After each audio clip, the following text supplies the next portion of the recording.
उस समय श्री श्याम सुंदर के शरीर की आयु 90 साल की थी। आचार्यों ने हर वर्ष की लीला का चिंतन किया, इसमें वल्लभाचार्य जी महाराज ने तो खूब किया है, लगभग अवस्थाओं का निर्धारण किया है। तो ये 7 वर्ष तक की कन्याएं हेमंत ऋतु के प्रथम मास में यमुना मैया में जाकर स्नान करती थी और वहीं नग्न स्नान करती थी, और स्नान करने के बाद कात्यायनी की आराधना करती थी। कात्यायनी महामाये महायोगिन्नधीश्वरी नंद गोप सुतम देवी पतिम में कुरुते नमः। होना ये चाहिए ताकि भगवती प्रकट होती, किंतु भगवती प्रकट नहीं हुई, भगवान ही प्रकट हो गए और अपने सखाओं को लेकर के गए, कपड़ों को उठाकर कदम में चढ़ गए। और जब गोपियां रोने लगी, प्रार्थना करती हैं, देई वासांसि धर्मज्ञ नो चेत राज्ञे ब्रुआ महे। भगवान ने कहा ये तो हमारी दासी हो तो आओ कपड़े ले जाओ। और जब कपड़े लेने गई तो कहा हाथ ऊपर करो। फिर निधाय स्कंद हम स्वयं स्कंद में रखा। यहाँ एक बात ठाकुर ने बड़ी क्रांतिकारी कही है। हमारे श्री ठाकुर कहते हैं, समझने लायक बात है, भर्जिता क्वथिता धाना प्रायो बीजाय निश्यते। यहाँ बहुत सारे किसान बैठे हैं, गेहूं को भूंज दो, मटर को भड़भूजे के यहाँ भुजवा दो, फिर कृष्णा भैया उर्वरक भूमि में बो, खाद डालो, पानी डालो, अंकुर निकलेगा? नहीं निकलेगा। भर्जिता क्वथिता धाना, उबाल दो, उसको भूंजो नहीं, उबाल दो, और उबालने के बाद फिर वो अंकुर जमेगा? नहीं जमेगा। वैसे ध्यान रखना, जिसका हृदय कृष्ण विरह में दग्ध हो जाए, इसलिए एक बार विरह चाहिए। जब तक अंतःकरण में भगवत विरह नहीं जगेगा तो असी ब्रह्म तुसी ब्रह्म करने से कुछ काम बनेगा नहीं।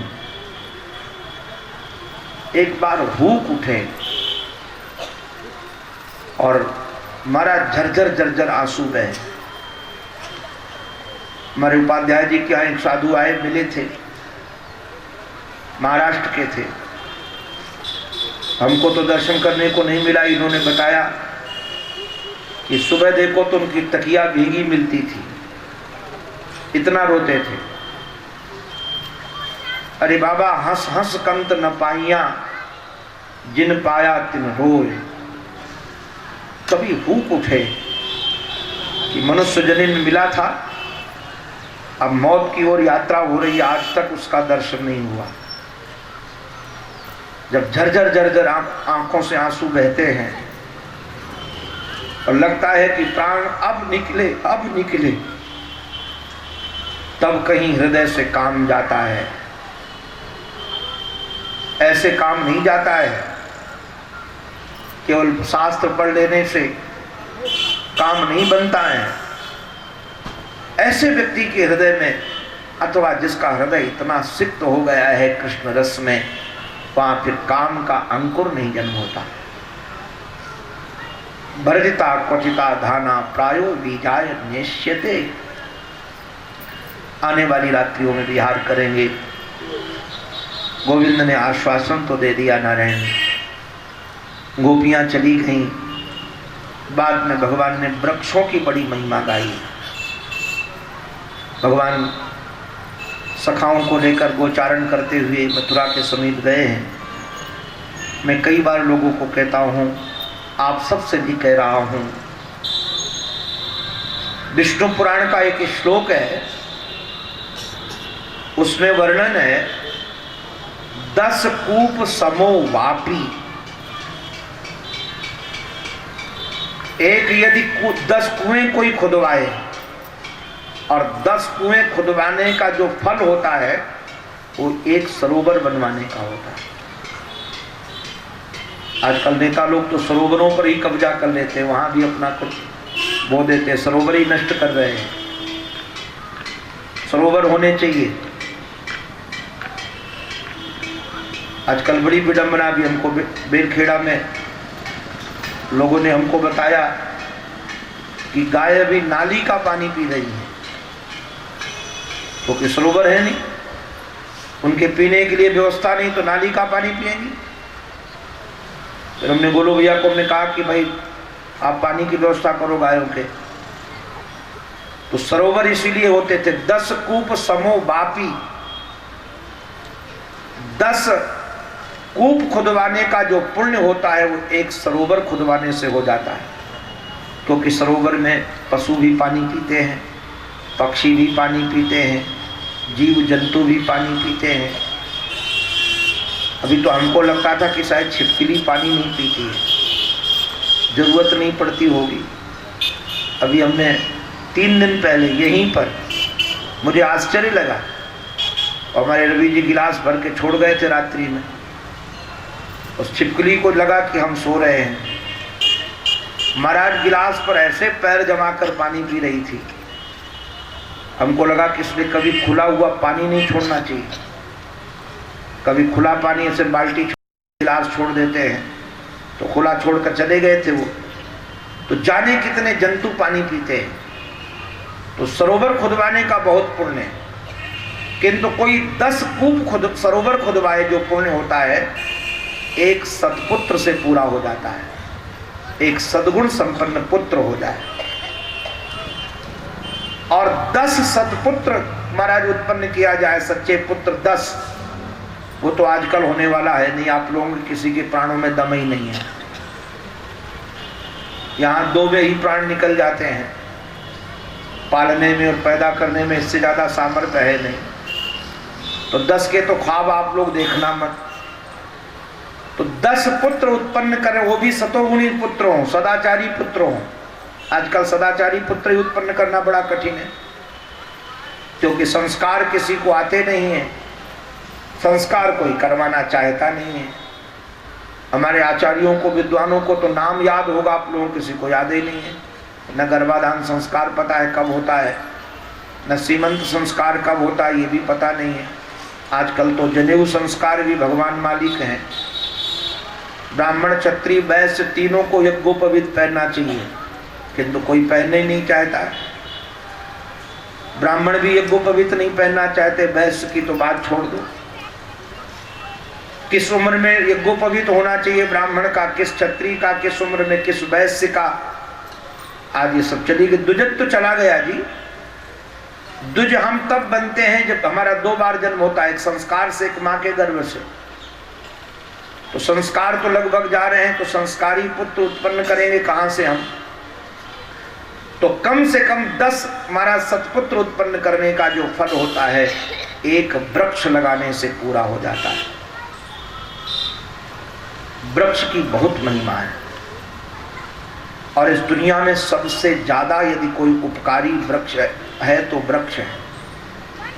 आप जरा विचार करना, दूषित वायु पीते हैं, स्वच्छ वायु देते हैं। दूषित वायु पीते हैं और स्वच्छ वायु देते हैं वृक्ष। और इतना ही नहीं, पत्र दें, पुष्प दें, फल दें, और मर जाने के बाद और जिंदा जिंदा लकड़ी दें। और हम लोग क्या करते हैं कि दूषित वातावरण करते, कचरा फैलाते हैं खूब। ये 2 पैर का जंतु जहां जाएगा वहां गंदगी फैलाएगा। मुझे तो महाराज आश्चर्य लगा, कैलाश मानसरोवर में जहां ग्लेशियर है वहां ये मनुष्य पहुंचा है, वहां भी कचरा कर दिया।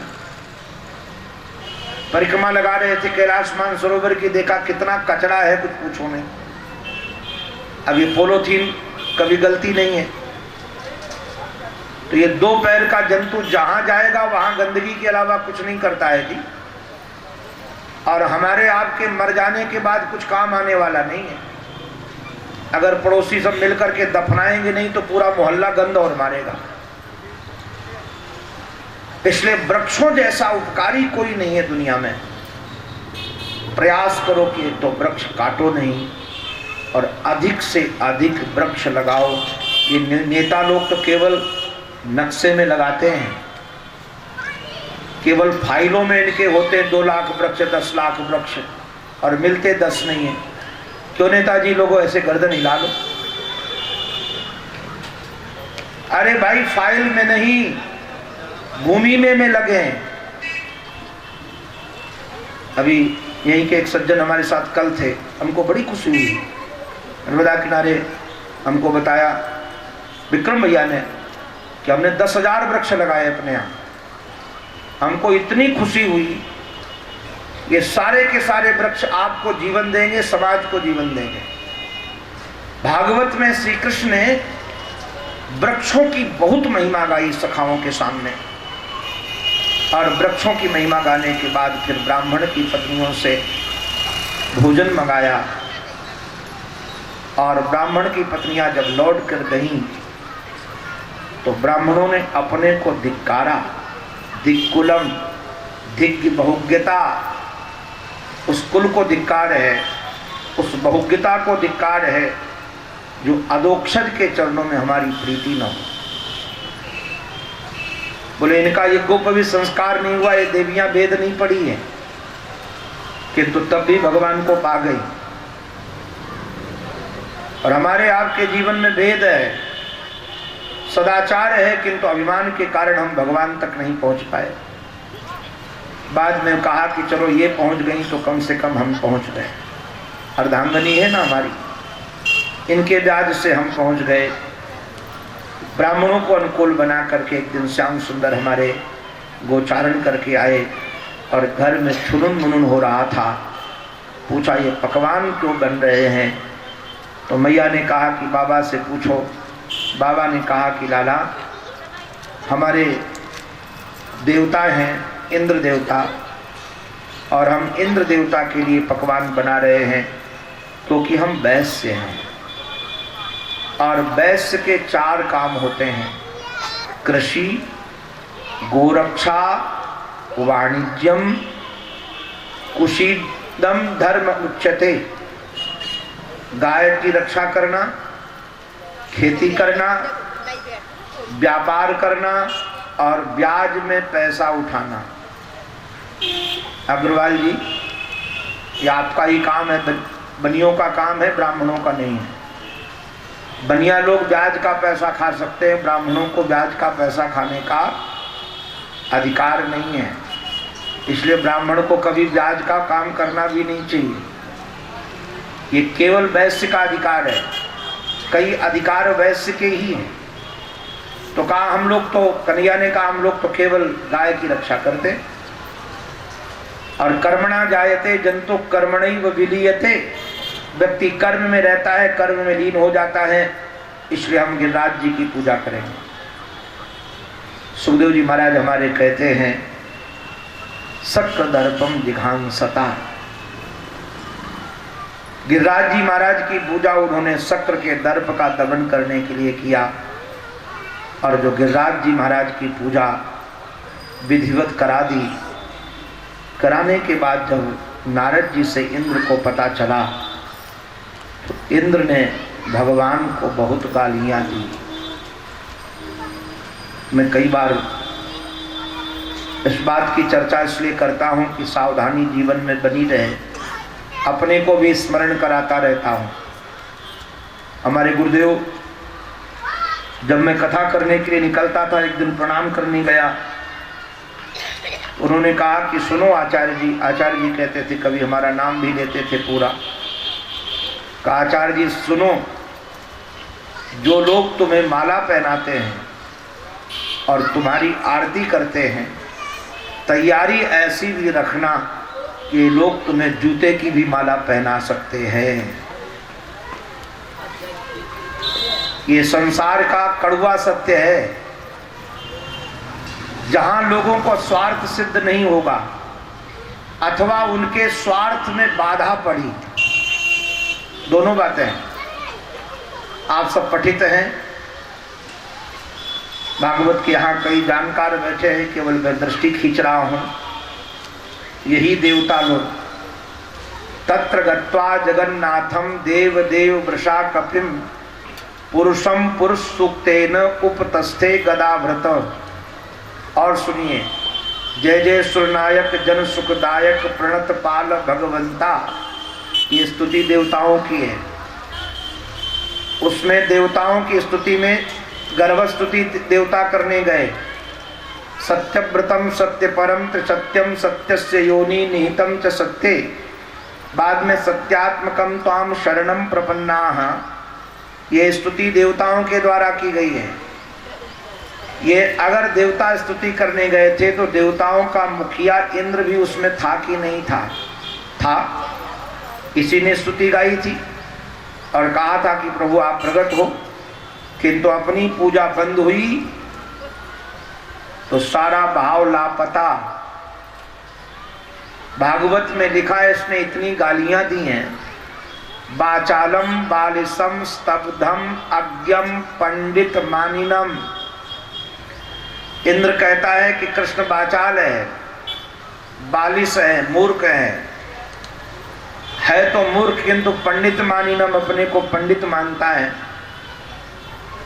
और सांवर्तक मेघों को कहा जाकर के ब्रज को नष्ट कर दो, गाय मार दो, गोप मार दो।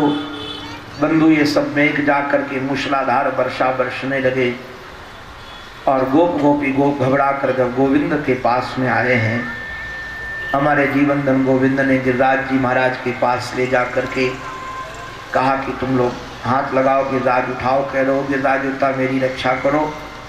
महाराज बालकों ने पहले तो कहा कि लाला कैसे उठे वो?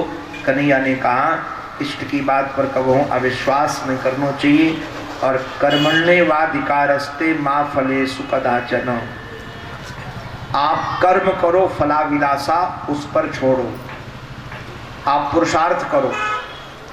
क्षत्रकमिव बालक, पता नहीं यहाँ आप लोग जानते हो कि नहीं, उत्तर भारत में जब वर्षा होती तो जहाँ गंदगी होती एक छाता सा निकल पड़ता छोटे छोटे, वहाँ उसको कुकुरमुत्ता बोलते हैं। यहाँ जो भी बोलते हो यही बोलते हैं। उसी के एक प्रजाति है मशरूम, ये जो सिंधी लोग पंजाबी लोग बड़े चाव से खाते हैं और समझते हैं कुछ अमृत मिल गया है, वो कुकुरमुत्ता की एक प्रजाति है।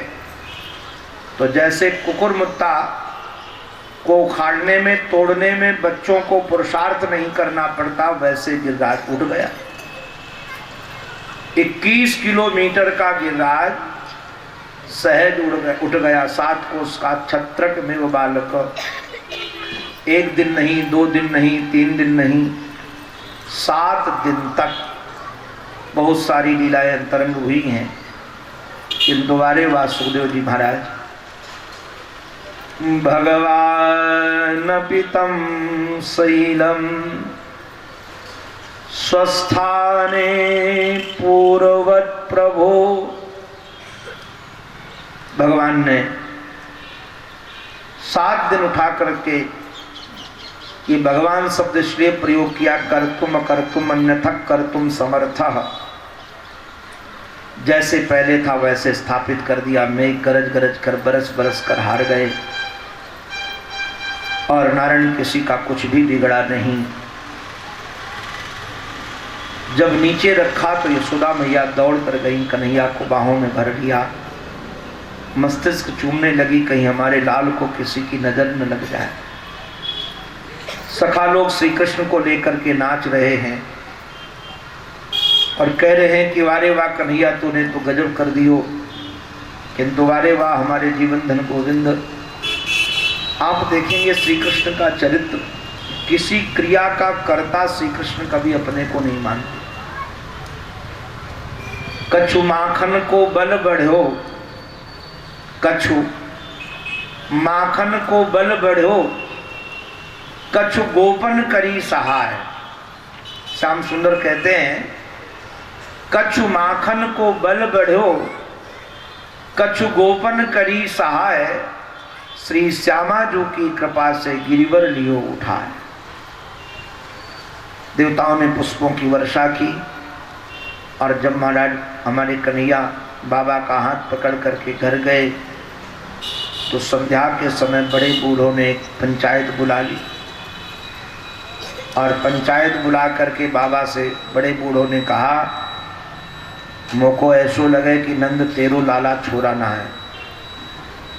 सूरदास जी महाराज ने तो पहले से ही लिखा है, गोरे नंद यशोदा गोरी तूकत श्यामल गात।